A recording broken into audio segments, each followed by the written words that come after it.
Hello everyone. Okay, so let's begin our next video, that is the nation, or you can say the next part of this chapter, the nation 60 years on. Okay, so in the last video we covered the topic of Cold War as we remember, right? Now today we are going to talk about the current situation of India. What is present situation of India? What are the present issues going on in India? What are the present and what how much success have India got since independence to the year 2007 according to this book. Okay, so here on 15 August 2007, India celebrated 60 years of its existence as a free nation. Okay, so it is asking how well has the country in this done in this time, means how much, what India got, what India achieved, and what India lost, all of these things, and to what extent has it fulfilled the ideas set out in the constitution. As we know, in the 1950 the constitution was implemented, so since then how much it had done and how much it has to do and how much it lost, and you know and what should be the improvements. So here it is talking about that India is still united and that is still democratic are achievements that we might justly be proud of. So what are the achievements of India? That it is still united. First point, that is it is still okay. Yes, so it is still united and it is still democratic. These are the achievements. Now let's talk about what are what other people were thinking about India till this year. The foreigners were saying, the foreign observers said this thing, that India is not able to survive democratically. I mean, India is not able to survive as a single nation. It is going to be merged with some other nation, or it is going to be divided according to its linguistic groups. Okay, so this was a thing when these were the foreign observations, right? So these were what their foreign observations. Now let's get to the next thing. What else they believe, that India is going to come under military rule soon, and a lot of things can happen. India is not gonna rule perfectly in its own country. India is not able to handle itself. But this all got wrong, as 13 elections were done, 13 prime minister elections were done till 2007, and hundreds of state and local elections held without any issues, without any kind of problem or glitches. And still the media is totally free, and the media is independent, and the media is totally independent, judiciary is independent. Nobody is over the judge, that judge is being controlled by somebody else. The CJI of India, means the Chief Justice of India, right? So what all this tells of us, that consequently, that what people were thinking, that India is going to be divided, as India divided itself into states according to the languages, this thing will come in the way of India unite Indian unity, right? But this did not come. This did not come at all, right? So this is how India got in. This is India's success, what it achieved till 2007. Now let's get to the point. Now, what are the losses? What are the things which are still not achieved, or which are still left, which are still pending?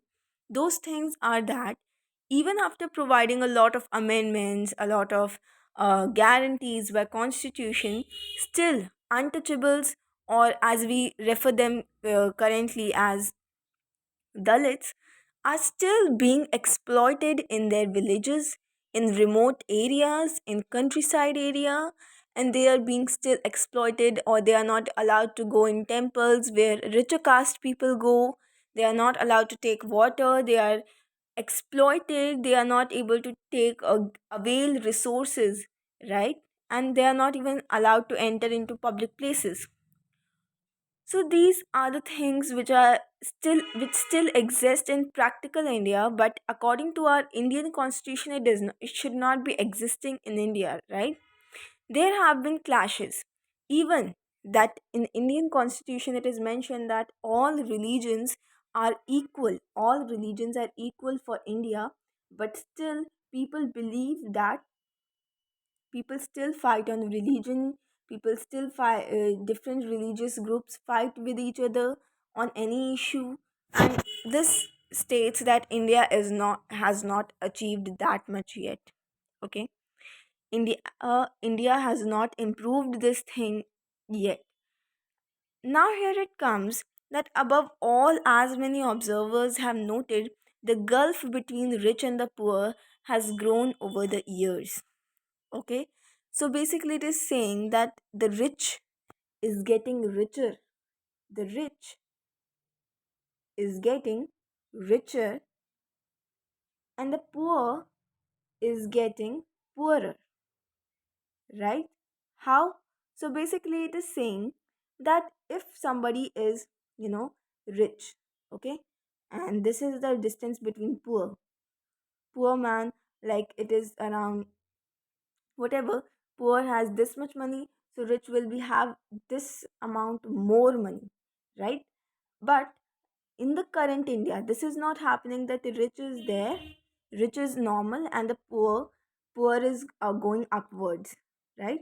And poor also became rich soon. But what is actually happening that rich is getting richer and the poor is getting poorer. So this distance is basically increasing. Okay, this distance is basically increasing, right? And what should exactly happen, the thing which has to happen, which should be happening, that rich is getting rich is getting success and getting more richer, doesn't matter, but poor is also getting richer, right? Poor should also be getting richer, or poor should also be getting success. So if rich is going up, right, so poor should also be going up. They should be directly proportional, but they are actually inversely proportional. They are actually inversely proportional.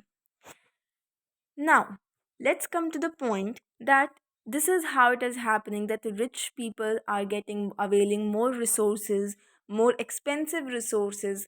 They are sending their children to expensive schools, private schools, going to expensive restaurants, making big buildings, and on the other side, there is a lot of population which is living in large urban slums and or in the remote villages in the countryside areas, and they are taking out their livelihood on a land which yields very little amount, and they are not even afford to send their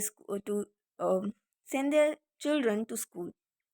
Okay, and this is the situation of India currently. The constitution recognizes, now what it is saying, that all of this says that constitution has done a lot of things for India, but still India is not growing practically. And for growing practically, people have to engage in this thing to develop India anyhow at any cost. Okay, so the Republic of India has not been a great success, but it has not been a failure either. Okay, it has not even failed yet, but not even great success. Okay, so this is what it is. Now here is an image of Dharavi. Now what it is Dharavi? Dharavi is basically where is the world's largest slum, which is in Bombay. That shows that India has a lot of slum areas, and it is the world's largest slum area, which is in Bombay, in India. Bombay means Mumbai in Maharashtra. And here is the next thing, that elsewhere, the last topic. So basically it is not important, it is not even going to come in your examinations, but what it is saying, that is simply about, it is a story of Sri Lanka. What happened in Sri Lanka? So there were linguistic, on the basis of language, there were issues that in the northern Sri Lanka, the Tamil people were living, and Sri Lankans were imposing a particular language throughout the island, and this was not, This was not Tamil people were not able to digest this fact that any other language is being imposed over them. So they said, they warned that, do not fear, I assure you that you will have a divided Ceylon. Ceylon is the earlier name of Sri Lanka.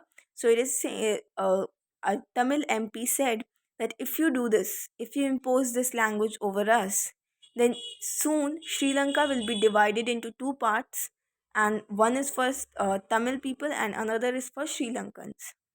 So this is about the conflict which happened in Sri Lanka, and it is also giving the example of Pakistan, that Pakistan what did in the earlier times when the country got divided, Bangladesh and Pakistan both were considered as a whole nation as Pakistan. Okay, may they have different boundaries, but both were considering as Pakistan. But later onwards, the Bangladesh people were used to speak Bangla language, and the Pakistan's government imposed a particular language, that is Urdu language, over all the Pakistan, over all the nation. Okay, and Bangladeshis or Bangla people uh, did not take it, and they rejected this thing, and they made their other nation named as Bangladesh.